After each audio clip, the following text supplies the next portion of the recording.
Hey everyone, in this video, I will show you how you can add custom thumbnail on your Instagram reel.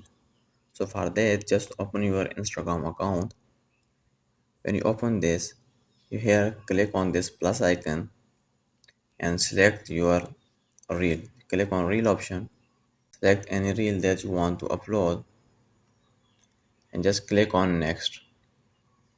Here at this position, this section, you can see the option called edit cover. Just simply click on this edit cover.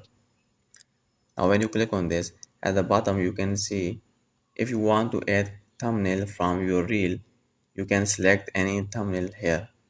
Or if you have another thumbnail on your gallery, just simply click on add from camera roll and select thumbnail from your gallery.